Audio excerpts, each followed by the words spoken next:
Hello, bienvenue dans un nouveau épisode sur un podcast. Donc pour ceux qui ne me connaissent pas, on parle sur ce podcast, d'insertion professionnelle, d'accompagnement humain, la réalité du terrain.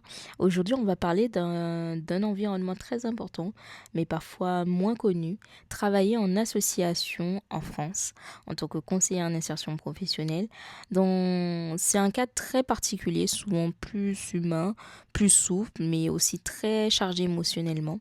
Donc aujourd'hui, on va voir concrètement comment ça se passe sur le terrain. Donc de façon, accrochez vos oreilles. Parce que du coup, moi, je vous parle un petit peu de mon expérience. Il faut savoir que j'ai travaillé aussi en association. Travailler en association, c'est accompagner des publics très variés, des personnes éloignées de l'emploi, des bénéficiaires du RSA, des personnes en grande précarité, migrantes, des jeunes ou des adultes en difficulté, ou des personnes en reconversion. Le but est souvent global, c'est d'accompagner la personne dans sa réinsertion sociale et professionnelle. Concrètement, à d'autres structures ici, on fait pas que de l'emploi.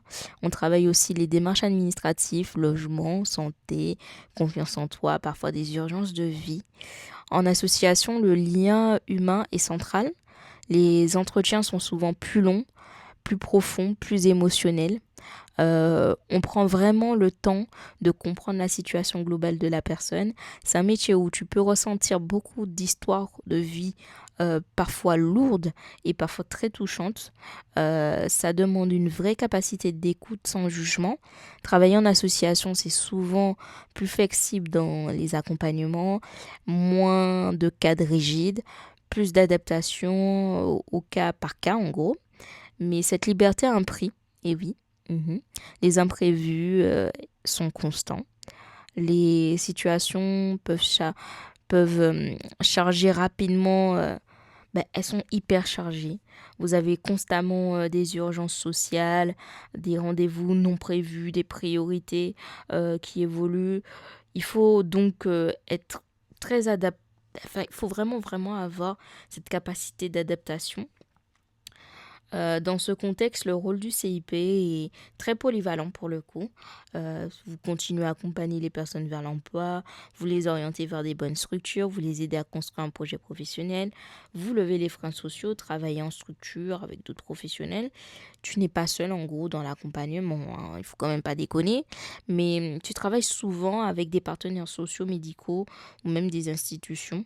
Si je devais dire les points forts pour pouvoir travailler en structure, c'est un travail très humain, un fort sentiment d'utilité, une grande capacité de proximité avec, je dirais plus grande proximité, pas capacité, grande proximité à pouvoir travailler avec les bénéficiaires, une diversité des situations, une vraie richesse de relationnel, si c'est ce qui vous plaît le plus. C'est souvent un environnement où on développe énormément son empathie, sa posture professionnelle et sa capacité d'adaptation.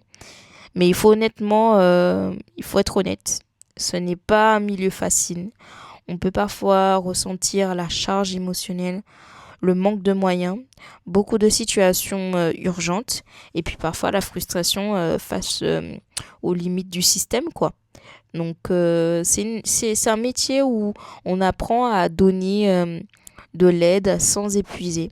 Donc travailler en association, en insertion, c'est profondément humain, c'est très enrichissant, parfois intense, mais extrêmement formateur. C'est un environnement où on apprend à accompagner les personnes dans leur situation, mais de façon globale.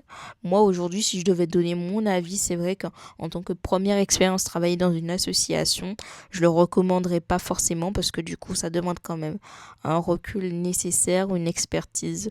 Après, c'est pas impossible parce que chaque personne apprend à son rythme, mais c'est vrai que non, moi, avec le recul aujourd'hui, je sais que c'est une structure qui m'a été très formateur, mais je sais que travailler en association aujourd'hui avec le recul, c'est pas trop mon souhait.